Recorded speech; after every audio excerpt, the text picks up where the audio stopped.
Hey guys, it's Jessi and welcome back to my channel. Today it is Saturday morning and I have another comic book review video for you guys. It includes 5 comics that I have read lately, like I mentioned in my last one, which I will have linked above and below in the description. I was a little bit backlogged, so I am playing catch up here and I am sharing some of the great comics that I have read lately and I'm just really excited, so I'm just going to jump right in. The first one that I'm going to share with you guys is Rat Queens Volume 3. This volume was packed with action. We dive even deeper into Hannah's past. We uncover more about her mom and her dad. We find out that Betty has someone who is hunting her down, and each one of these queens has a secret that they're keeping from all of the others. And you get to see the tension that's starting to grow because they all know something's happening, but no one's really letting everyone in and kind of opening up to these. And so the girls end up following Hannah to this place called Maju, which was this university, to help her save her father. But the girls start to witness this darkness that Hannah has inside of her. And with her secret being revealed, the rest of the queens, there's a lot of like these holy crap moments and this crazy transformation. It left me questioning where this is all going and what's going to happen next for the queens as they're all starting to be pulled apart.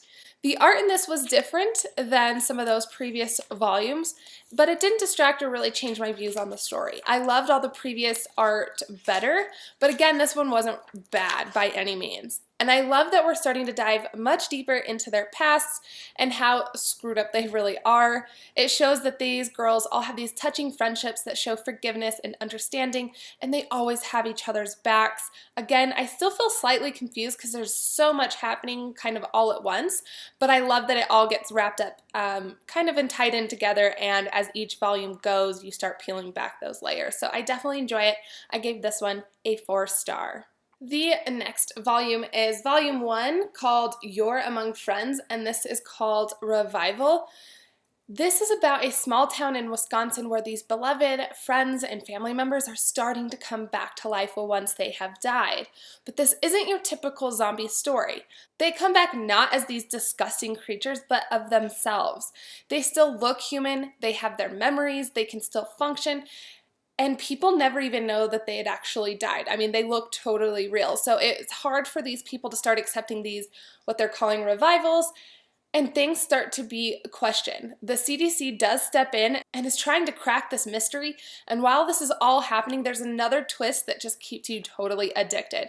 This story is really quick-paced. The characters are starting to evolve throughout, and like even just the one volume, and I'm still kind of unsure about it on like one hand and yet hooked at the same time. I feel like there was a lot unfolding here in this volume, and I look forward to seeing what volume 2 is going to bring. I hope that there are some more answers. I hope there's like more explanation to what's really going on, how this is kind of happening, and how people are reacting or how it's being taken care of. Just kind of where this is all going. I know that was a little short and sweet, but that's just kind of how I felt. There wasn't a whole lot I felt like really going on in here. Like I said, it was kind of slow and just kind of unfolding things as we went. So there's not a whole lot of backstory. There's not a whole lot of what's really going on other than that it's happening. So I'm definitely interested in seeing where this goes. I gave this 4 stars. So as you can see here, they are in the morgue. There's this girl that's working on a journalism assignment, and she is interviewing like, I don't know if it was like disgusting jobs or unusual jobs or something like that. And then here, the guy that was supposed to be getting cremated is coming back to life. They're freaked out. There's a little girl who's coming back. So it's this interesting like storyline. But again, we don't really get much of what's happening. So like I said, I'm very curious to see what's going to take place. All right, the next one, if you follow my channel, you may have seen this in a wrap-up, but this is Sex Criminals Volume 1 called One Weird Trick. Susie and John can stop time when they orgasm. They've always thought that they were alone in this, and then they found each other. And John tends to know a little bit more of what they're ending up calling like the quiet, and Susie is determined to figure it out too. They decide that they're going to put their power to use and they're going to rob this bank, and that is when they come across the sex police, but they do manage to escape this time around. I kept hearing things about this series and it made me a little bit uncomfortable, or at least like unsure about it at first. I just wasn't sure, but after kind of reading it, it is an interesting concept. I didn't love the story as much, or this volume as much, as I thought I was going to. It seems that there are 3 different stories that are all being woven together all at once. It was kind of confusing. I wasn't overly impressed with the characters either. I didn't really love them, but I didn't really hate them. It was just, I don't know, I guess I'm just kind of indifferent. I'm not super crazy about the art either. It's a little weird at times, and not something I'm totally drawn to, but it's decent. It does leave you on a cliffhanger, and I will continue on at least for another volume just to kind of see where it goes. If the plot lines start to level out and allow me to get a little bit more invested in the characters. Overall, I gave this one a 3 stars, just wasn't super impressed. So, like I said, I'll continue on, and hopefully it gets better. If not, I may not continue. So just briefly going to show you guys here, this is kind of the starting point when she figures out that she has this, power, and that not everybody can do it. And this is kind of what those magical moments tend up, so they kind of go this little like fantasy realm, or like just interesting. So I do like the aspect that part makes it a little easy to understand, but there's, like I said, 3 stories kind of unraveling. It does tend to get a little bit confusing at times, but at least that part's well done. The last 2 that I'm going to share with you guys go hand in hand. It is volume 1 and 2 of Alex and Ada.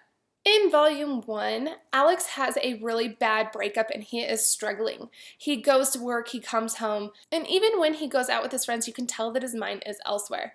His grandma ends up sending him this X5 android for his birthday, and at first he kind of fights it, doesn't want her, but soon he begins to enjoy the company of this X5 that he names Ada. After a few days, we start to see that his feelings for her are changing, and he actually wants to be with her and see her be more than just this android, and he wants her to be someone who doesn't do exactly what he says. Alex wants Ada to be more human, less robot, so he starts to venture out and finds someone who can help him make Ada more real.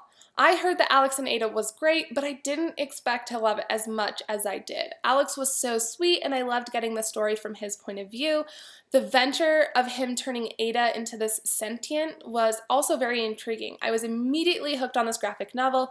The story flowed easily. Jonathan Luna's artwork is beautiful, and I can't wait for volume 2 and 3, especially after seeing Alex start to develop these feelings for Ada. The hopeless romantic inside of me is just dying for something to spark between them. The only issue I did have with this volume was Alex's relationship with his grandma. It was kind of cute, but also a little weird. Overall, this graphic novel is definitely stepping up to the plate here. I am currently obsessing over it. It's not super action-packed or a really quick-paced read, but it is something that is so real, and I really enjoyed it. I gave this one 5 stars. And now for the second volume of Alex and Ada. We pick up right where Ada is waking up from being turned sentient, and Alex is excited to show her how to be more human, tries to get her to form her own decisions and opinions. He is still trying to get her to understand, though, that not all humans are open to sentient androids, and she is learning to balance being both, sentient and not.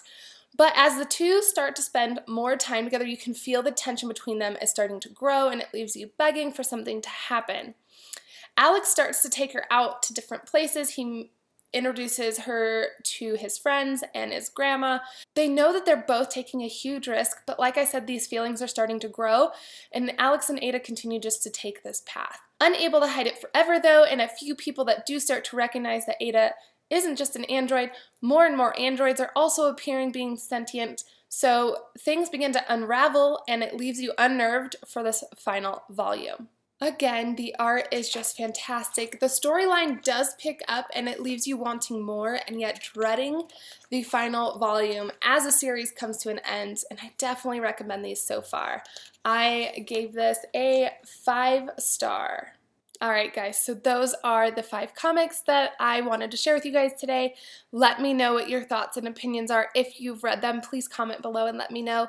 If you guys are looking for one to start, I highly recommend Alex and Ada. It is one of my favorite ones so far. It is so fantastic, so definitely check it out. And I hope you guys have a great weekend. I know I plan on being pretty lazy. It's been a busy week, so definitely hanging back and reading. So hope you guys have a great weekend, and I will see you next week. Bye, guys.